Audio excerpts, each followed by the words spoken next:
Sarah, you just had your first experience with Maha Ajna. How was it? It was amazing. Yeah? Yeah. What did it feel like compared with other light sessions? More expansive. Yeah. It was definitely different. And actually, at the end, Yeah.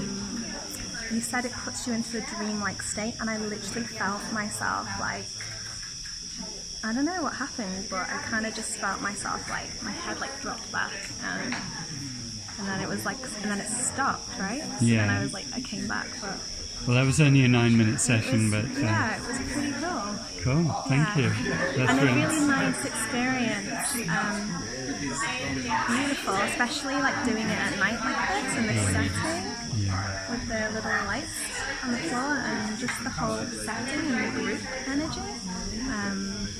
So I'm hoping we'll really have nice. a really good space at Yeah. A-Fest and be able to do some good sessions there. I think they'll like it. Definitely, yes. So cool, thank you very much, and thanks for helping me. See you in Bali Yeah. at A-Fest.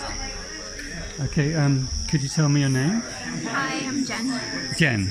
Yes. And have you tried the Ajna light before, Jen? No, this is my first time. Okay, great. So luckily you didn't know what to expect. No, not at all. Let's come into the light a little bit more. Ah, there we go. All right, so do you live in Chiang Mai or just visiting? Or? Just visiting for now. Okay. Living later. Okay. But you like dance, I guess, because you came to the... Yeah, my first time for the dance as well. Oh, great. Yeah. Have you done a lot of meditation or yoga or... A bit, yeah, I've dabbled in it. Okay.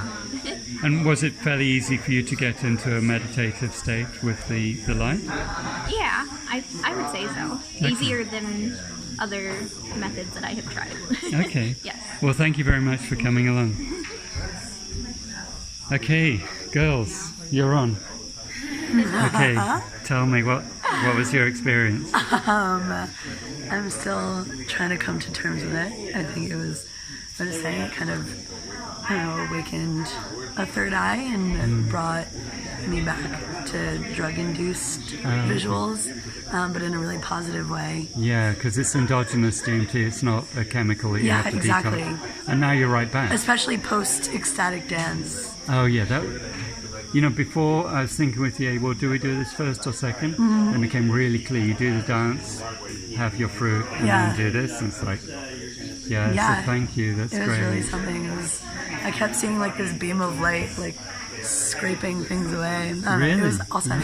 Like a consciousness detox. Yeah, and like my physical body felt like I was like sinking into it. Oh, okay. It was cool. Thank you so much. Thank you. Okay. And your name is? I'm Jenny. Jenny, okay. Jenny, so how are you doing? So at first my experience was that I was running away from the light, and I was like moving a lot, and then I finally surrendered into it and just allowed. And I noticed that it was like I sank back to my consciousness a little bit, and then when the light went black for a moment, I felt the feeling of missing it. Oh, Like a deep sadness. Yeah, yeah. And then it came back, and it was like, okay, all is right with the world again. Well, you know, every religion talks about the light, going to the light, and it's because it's a real thing in physics. Consciousness is carried by light. Light is the frequency, and that's why, you know, the first name of Allah is Nur, of the 99 names, and Nur means the light. So it's very natural to us, and you know, the plant teachers and you know, chemicals and stuff, they will, it's like being hit over the head with a sledgehammer. You will be forced in a certain direction, but it's not on your terms. But here we're working with our own consciousness, with our own heart. And so it's a very different, powerful transcendence of our normal consciousness. So thank you. Thank you. Okay, and you're? Hello, I'm Emma. Hello, Emma. I have just about close to no experience with any sort of meditation or anything like that, so this was definitely very new, but so interesting. I think I was really distracted at first, and just by, you know, the bugs and not being able to sit still. But as it kept going on, I felt very not childish, but I felt like I was really young again, and I kind of felt like I was looking into a kaleidoscope or something like that, with just colors and bursts of light everywhere, and I just really enjoyed. Yeah, it felt very playful. So. Well, you know, meditation really is like that. I think it works much better when you meditate with the body. So all my practice is active meditation, you know, Qigong and yoga. And when you work with the body, that's how the child is. The child doesn't have a whole mental concept. Yeah. So coming with what's called beginner's mind to this form of meditation is perfect. Yeah. So thank you for being open. I enjoyed it, yeah. That's great, cool. And you're? Marley. Marley, yes. And so tell me what was going on for you. It was a lot for me because I actually meditated for the first time on this trip. So I'm very new to the entire experience, and I think when it started I was a little nervous. I was actually holding Emma's hand. Okay, great. So I didn't know what to expect. Yeah. And then you said DMT, and I watched a documentary on that, and I was like, what am I going to see? What's going to happen? So I was fidgety and a little nervous. Like, my heart was even racing a bit when it started.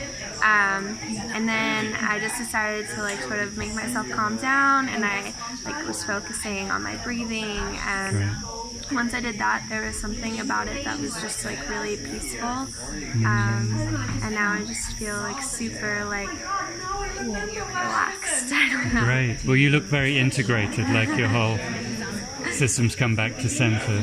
So thank you, that's great. Okay, and you're? I'm Ian. It's my first experience. I was actually telling someone earlier that when I first, you said that it's all white light, so all colors made by yourself. So when I first closed my eyes and it started, I saw a rainbow, and it made me cry. Yeah. And at first I was nervous. I didn't know what to expect, and then going into it, I remember feeling a little bit sleepy. I felt like I was dream tripping, and I remember having these images, like very like slowly of like a young woman kind of in a jungle, and then she just went into a boat, and then she started like floating. I don't know. It was really strange. I didn't know what it meant, and I was just trying to follow her. I kind of like was behind her, and then it felt once it started stop I guess flashing, that's when I kind of felt like whole, and I felt warm, and it felt like all the images I saw were kind of just blending together. So it sounds like a dream, but you could maybe even describe it as a past life experience that you were tuning into. I didn't think about it like that. Yeah, because we tap into consciousness. We're in a meditative state. Yeah. So that's beautiful. Thank you. You're welcome. Thank you. Okay. Okay. Here we have two more people. So tell me what your experience was. And your name is? My name is Ryan. Ryan, another Ryan. Yes. So how was it, Ryan? It was very good. I didn't get so much any images or anything, but of course light and a couple colors at times. But it did help me deal with something I've noticed emotionally recently, and it helped me come to terms with that and also see a way to heal that. So bringing that forward later on if that becomes an issue again. That's wonderful. My whole motivation behind the light was for self-therapy.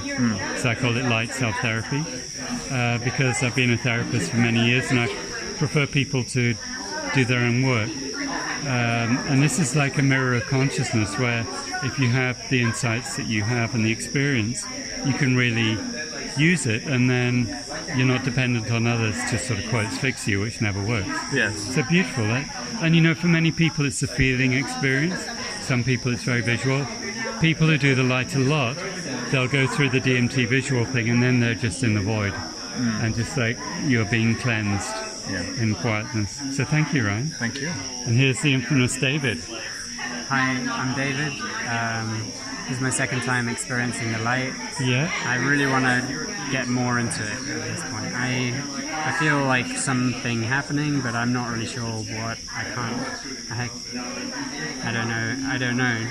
But I really feel like, is it it's about 10 minutes? That was 9 minutes, yeah. 9 minutes. Yeah. So like, is it possible to do it for like an hour? Oh, yeah, easily. And I'd really like to go deeper with it. Yeah, for the group sessions, I normally do about 10 minutes. Just some people are right at the beginning. Yeah. But the great thing about the light is you design your own journey. You can design which brainwaves you want to work with.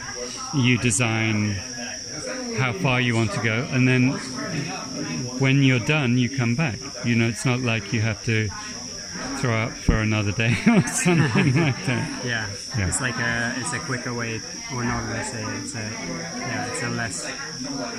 it's got less of a hangover Yes. of the experience. It's a hang under. Hang under. There you go. Yeah, like I had a question about it. So is the program that you ran for us today like as a kind of a generalized one? It's one I wrote first. It's actually the very first one I composed called Schumann. But it goes through the Schumann resonances at 4 hertz difference, starting from delta, going up to gamma. Okay. So it gives people an introduction. Nice. But as I say, you can easily design your own journeys.